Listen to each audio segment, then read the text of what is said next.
fonction affine. Elle sera sans doute un peu plus longue que la première, mais vous pourrez la regarder en 2 fois. Donc on passe maintenant à ce qu'on appelle le taux de variation ou le taux d'accroissement d'une fonction affine.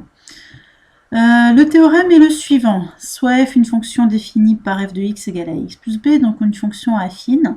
Et bien dans ce cas, vous pouvez choisir n'importe quel réel x1 et x2, ce que vous voulez. Votre coefficient a, celui qui est là, il sera donné par cette formule. En haut, on fait la différence des images et en bas, on fait la différence des antécédents en quelque sorte. C'est ce qu'on appelle le taux de variation de f entre x1 et x2. Cette formule, vous l'aviez déjà rencontrée au collège, elle était écrite sous une autre forme, mais que vous avez le droit de continuer à utiliser cette année. Au collège, vous avez vu que le a du ax plus b, il était donné par yb moins ya sur xb moins xa, si a et b sont 2 points qui sont sur notre droite représentative de la fonction affine. Ce sont exactement les mêmes formules en haut et en bas. Au dénominateur, on a la différence des abscisses et au numérateur, on a la différence des ordonnées, une fois écrite sous la forme f de quelque chose, une fois écrite sous la forme y. Mais c'est pareil, l'axe des ordonnées, c'est l'axe des y ou c'est l'axe des f de x. Donc c'est la même formule.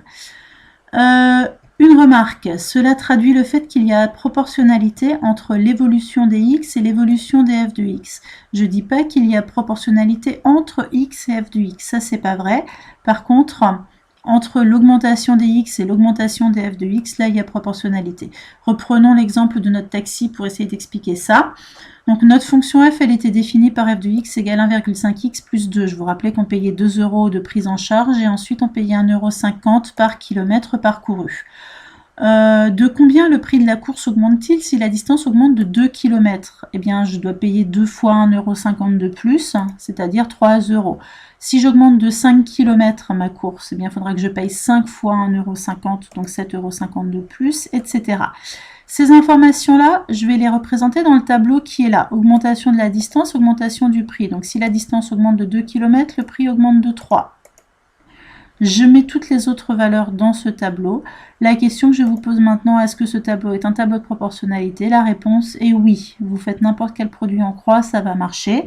Et puis, plus simplement, il y a un coefficient de proportionnalité. Quand on a la première ligne, pour obtenir la deuxième ligne, on multiplie simplement par 1,5 à chaque fois. Ce 1,5, c'est le 1,5 qui était là. C'est le coefficient directeur de notre fonction affine. Je ne sais pas si c'est très clair. On va encore faire l'exercice 44 de la page 107. Alors cet exercice, je vous l'ai copié ici pour tout de suite faire le tableau qui va avec. On vous donne un tableau. Ce tableau n'est pas un tableau de proportionnalité. Si vous faites 6 fois 1, c'est pas la même chose que si vous faites 2 fois 10. Donc ce tableau n'est pas un tableau de proportionnalité, simplement est-ce que ce tableau peut correspondre à une fonction affine? Pour le savoir, il faut regarder si on obtient un tableau de proportionnalité quand on fait ce tableau-là. Différence des x et différence des f de x. Ici, pour passer de 6 à 10, la différence des x, c'était 4.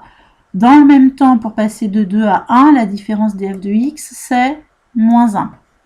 Si je passe de 10 à 12, sur l'axe des x, j'avance de 2.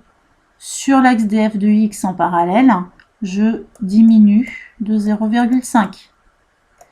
Est-ce que là, c'est un tableau de proportionnalité? Quand vous faites 4 fois moins 0,5, ça fait moins 2, et moins 1 fois 2 aussi. Pour l'instant, ça a l'air de coller. On peut encore vérifier si ça colle quand on passe de la première à la troisième colonne. De 6 à 12, j'avance de 6. De 2 à 0,5, je baisse de 1,5. Même chose, vous pouvez vérifier, c'est un tableau de proportionnalité. Plus précisément, le coefficient de proportionnalité qui permet de passer de la différence des x à la différence des f de x, ça revient en fait à diviser par moins 4, c'est-à-dire à multiplier par moins un quart. Eh bien, ce moins un quart, c'est le coefficient directeur de notre fonction affine. Parce que le fait que ça, ce soit un tableau de proportionnalité, ça signifie que ça peut être une fonction affine, et ça sera une fonction affine qui va avoir pour coefficient directeur moins un quart. Donc on va avoir moins un quart fois x, plus le b, on n'en sait rien pour l'instant, on ne l'a pas cherché. Mais en tout cas, ce calcul-là nous dit qu'il est possible que ça, ce soit une fonction affine de coefficient directeur moins un quart. Si vous n'avez pas compris, c'est franchement pas dramatique, c'est pas ce qu'il y a de plus important dans le chapitre. Par contre, ce qui est très important, c'est les deux exercices qui viennent là maintenant. Je l'ai marqué là, c'est à savoir absolument refaire.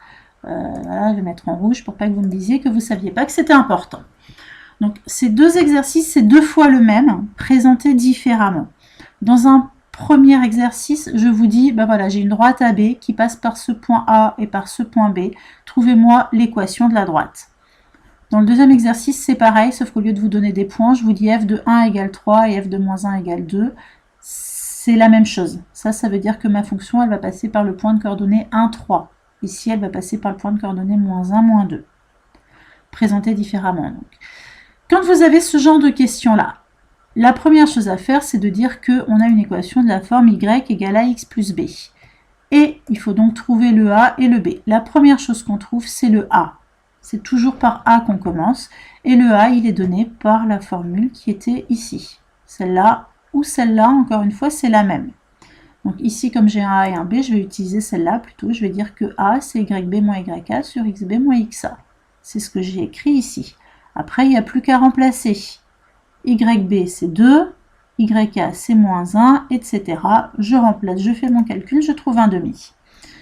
Une fois que j'ai écrit ça, une fois que j'ai fait ça, je peux maintenant remplacer A par un demi dans cette équation. Ben, je le fais. Je dis que ma droite AB, elle a une équation de la forme Y égale 1 demi X plus B. Reste à trouver le B. Pour trouver le B, j'ai deux possibilités. Soit j'utilise le point A, soit j'utilise le point B.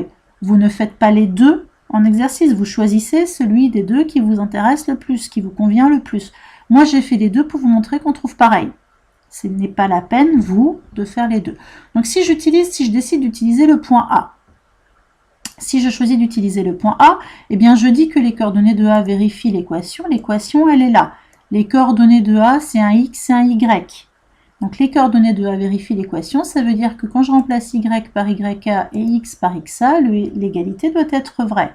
Ça veut dire qu'on a ça. YK est égal à 1 demi de XA plus B. Après, il ne me reste plus qu'à remplacer XA et YK par ce qu'ils valent, à savoir respectivement moins 4 et moins 1. Donc, je remplace XA par moins 4, YK par moins 1. J'obtiens ça. Je fais mon calcul 1 demi fois moins 4, ça fait moins 2. Et je me retrouve avec ce qu'on appelle une équation. Oui, je sais, vous n'aimez pas, c'est quand même comme ça. Bien, dans cette équation, il faut qu'on trouve B. C'est-à-dire, en gros, il faut qu'on bouge le moins 2. Le moins 2, je le passe de l'autre côté, ça devient un plus 2. Donc, je me retrouve avec moins 1 plus 2 qui est égal à B. Moins 1 plus 2 est égal à B. J'ai simplement écrit l'égalité dans l'autre sens. Je fais mon calcul moins 1 plus 2, ça fait 1. Et une fois que j'ai trouvé B, eh bien, je reprends encore une fois cette équation-là et je remplace B par 1 et voici mon équation de la droite. C'est aussi simple que ça. Si au lieu d'avoir utilisé le point A, j'avais eu envie d'utiliser le point B, bah, c'était exactement la même chose, sauf qu'au lieu de remplacer là-dedans X et Y par XA et YK, je l'ai remplacé par XB et YB, qui ici sont 2 et 2. J'obtiens donc cette équation-là. Je fais mon calcul de 1 demi fois 2, ça fait 1, j'arrive à ça. Ici, je passe le 1 de l'autre côté, j'obtiens 2 moins 1, c'est-à-dire 1 égale B. Donc B égale 1, on trouve pareil. Au choix, l'un ou l'autre. Deuxième exemple, qui est également à savoir refaire. Si vous n'aimez pas cette technique-là, vous pouvez toujours utiliser celle-là. Ça ne me pose pas de problème, vous choisissez la technique que vous voulez, mais vous savez faire l'exercice. Donc, dans ce deuxième exemple, au lieu de vous dire que j'ai le point A de coordonnées 1, 3, je vous dis que f de 1 est égal à 3. C'est exactement la même chose. Au lieu de vous dire que j'ai le point B de coordonnées moins 1, 2, je vous dis que f de moins 1 égale 2. Le principe est le même. Je commence par dire que j'ai une fonction de la forme f de x égale à x plus b, et je continue en trouvant le a, avec la formule qui était plus haut. Cette fois-ci, plutôt que d'utiliser yb et compagnie, puisque je n'ai pas de point, j'utilise la première formule avec le taux d'accroissement. Si vous ne l'aimez pas, vous dites, on pose le point A de coordonnées, on pose le point B de coordonnées, et puis vous faites comme on a fait au-dessus, ça me va. Maintenant, si j'utilise cette formule-là, je mets au dénominateur le moins 1, et je mets au numérateur le moins 2, moins 3. J'obtiens cette fraction-là, et j'obtiens 2,5 comme coefficient directeur. Arrivé là, je dis que donc f de x est égal à 2,5x plus b. Une fois que j'ai écrit ça, pour trouver le B qui me manque, même chose, j'utilise soit cette information-là, soit cette information-là, comme vous préférez. J'ai fait les deux. Encore une fois, vous n'en faites que un. F de 1 égale 3. Si c'est cette information-là que j'utilise, ben je remplace ici x par 1 pour avoir f de 1. Donc 2,5 fois 1 plus b, ça c'est mon f de 1. J'écris qu'il est égal à 3. Je fais mon calcul, j'obtiens une équation. Je passe le 2,5 de l'autre côté. Je trouve b égale 0,5. Et je remplace ensuite b par 0,5 dans f de x. Et j'ai mon f de x. Si au lieu d'utiliser f de 1 égale 3, j'avais eu envie d'utiliser f de moins 1 égale 2, le calcul est ici, je vous laisse regarder, c'est la même chose. En général, les élèves préfèrent cette technique-là. Ça ne me dérange pas, une fois encore, que vous l'utilisiez à chaque fois. Simplement, il faudra, dans ce cas, mettre une ligne intermédiaire où vous me dites on pose le point A de coordonnées machin, le point B de coordonnées, vous appliquez la technique que vous voulez. Exercice 42, page 107, le voilà. On vous donne 4 fonctions, elles s'appellent f toutes les 4, mais enfin c'est 4 fonctions différentes, et on vous demande de trouver leur expression. On vous dit qu'elles sont affines, donc elles sont de la forme ax plus b, à vous de trouver le a et le b avec la technique que l'on vient de voir.